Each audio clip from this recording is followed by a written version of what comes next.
in the old country, you have a situation where you learn a trade, and you go only to 8 years grammar school, and go into high school and college later on. If you didn't have any money or you didn't have the grades, you learn a trade, and all trades: bakers, butchers, candlestick makers, barbers, gardeners, painters, you name it. Says, well, how old are you? Oh, 13 years old, 14. Oh, what are you going to be? Everybody kept quiet, and my sister said, oh, he wants to be a cook.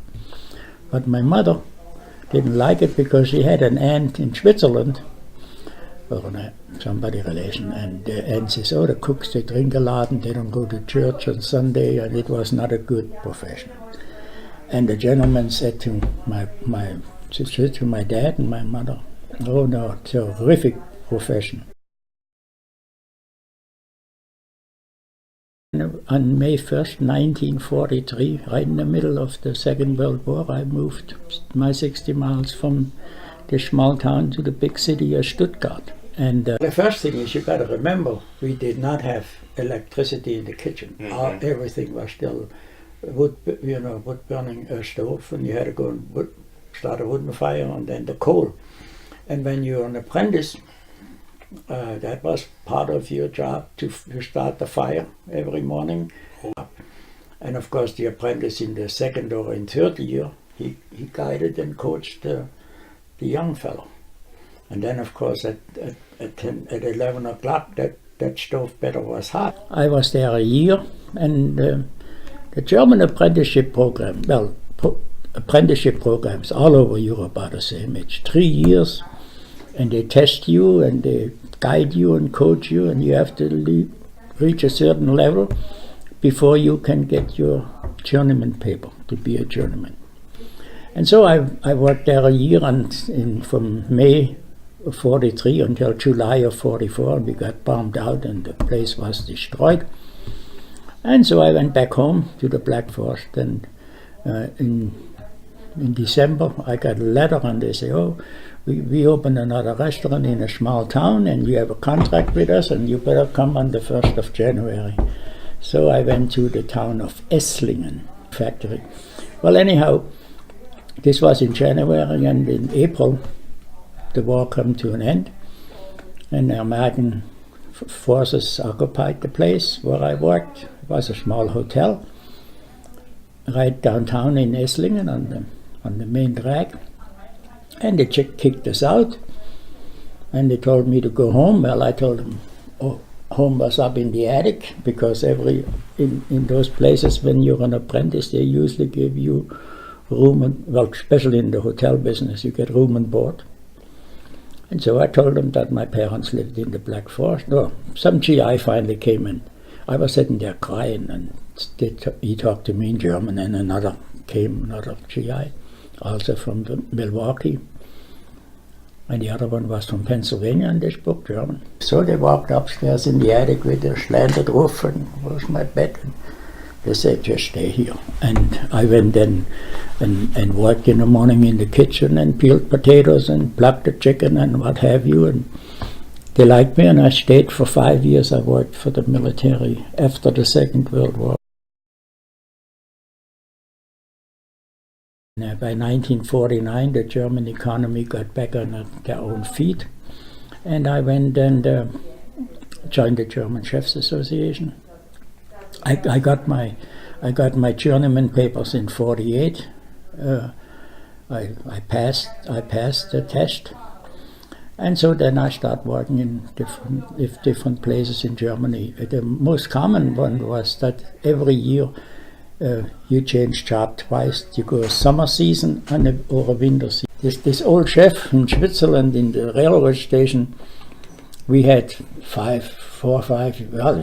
cooks, so there was 5 or 6 of us working in the cold kitchen, boning meat and preparing it and slicing it before it gets breaded and what have you.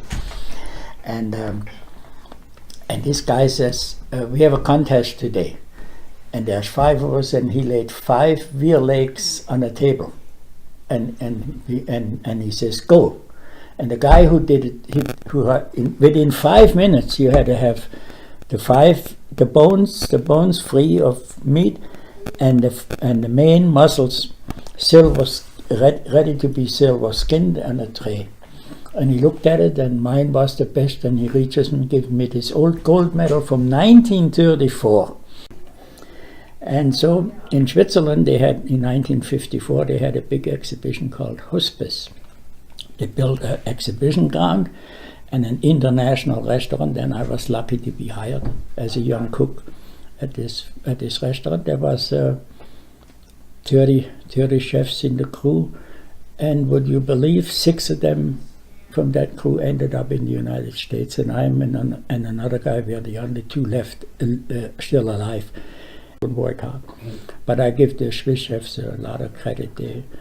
They made wonderful professionals out of us. Accurate, fast, no waste, terrific craftsmen.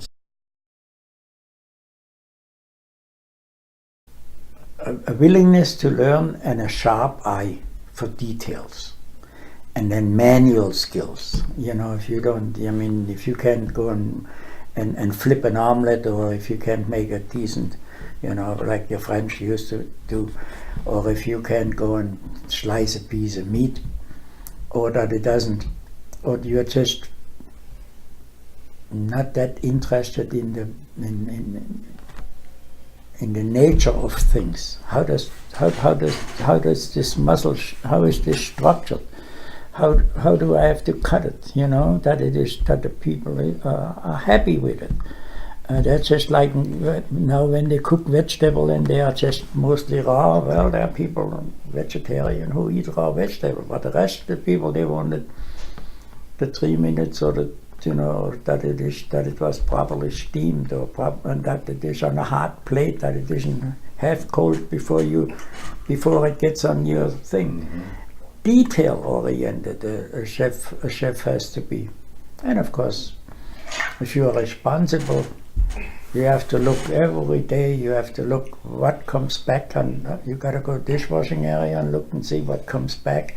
Got to look in the garbage cans all the time. That is absolutely, has to become part of you. I get a letter from a colleague of mine who I worked with in Bavaria a couple of years before, and he says, look, the hotel opens a gourmet restaurant, and we would like for you to come and come to the Marat Hotel, not the Marat Hotel in Indianapolis. And I arrived here on the 16th of October 1956. When I worked there, I went to the Indiana Restaurant Association and exhibited, and I went one year to exhibit in New York, and lots of wonderful things happened. And then of course, I lived in the Pittsburgh area, and I joined the Pittsburgh Chefs. By 51, I was already the president of the Pittsburgh Chefs Association, and exhibited in Frankfurt, in Miami with the Pittsburgh team, and we got beat by the guys from Texas. And by 1964, I became a member of the American national team, and Willie Rosell, who I worked with in Switzerland at that big exhibition, he was the team captain, and I worked with him, and we did very well in Frankfurt. We got 8 gold medals, and we were probably the first or second in the world. And by 66, I was instrumental in getting the European teams to come to the United States. And 6 teams, Switzerland, Germany, Austria, Sweden, Israel, Denmark, and us, we came to Miami. Those are the kind of challenges which they really make you alert, they make you observant, they make you a better professional all the way around. You don't win them all, you get beat a couple of times. And of course the one thing is not to give up. Then we had a meat buying guide, and the charts from every muscle, and every muscle had a Latin name, iliofibrillaris and that and it. I says, well, hell, we got to do this like the beef chart. The beef has numbers, you know. The tenderloin is a 109 and the prime rib is, well, I can't remember, you know. And so me and Dr. Stadelman and his daughter, she went and made a drawing. We went to South Africa and we had copies made. There was 23 countries and within 15 minutes all 23 of them accepted it.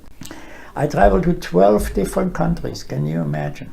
And I've been in Taiwan, I've been in Tokyo, I've been to Canada, I've been to Israel, I've been to all over Europe, Spain, England, Austria, Germany, all over. I worked for a man in Pennsylvania in the 71 and he had 600,000 laying hens, chickens. And we got the first egg breaking machines to separate the white from the yolk, because the pastry chef, they wanted egg yolks and egg whites, and then the restaurant industry, they want whole eggs. So we added the whole eggs and the milk and put them into quarts and into half gallons. Company, I also made I boiled the hard-boiled eggs, the white and the yolks. I cooked separate, and then we diced them and put them back to the percentage of mix from the yolks and the white, and we packed them into a bag. And you could make you could make an egg salad out of it, or you sprinkle it as a garnish over the salads. You stick with your profession, and you always work, and you are willing to pass on your knowledge to the next generation. That's the duty of all of us, that the world is a better place.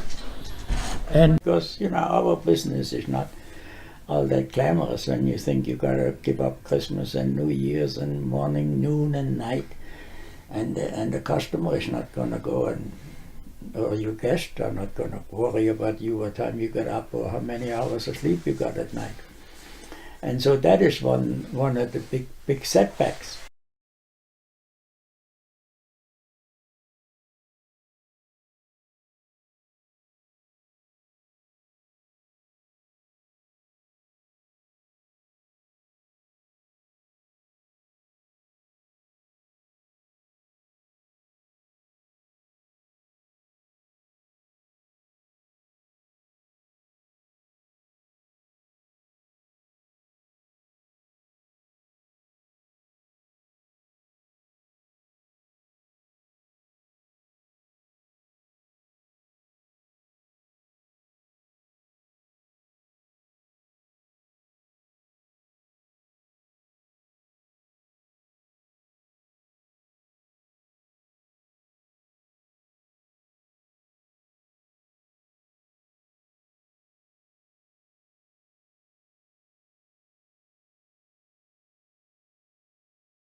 It says, what is a chef? Well, a chef is a person who can take the birds from the skies and the lake from the lakes and the rivers and the oceans, the fish and the crustaceans, and all the good and all the edible things the good Lord puts on this earth. We transform it into food, which makes men healthy, happy, and hopefully peaceful.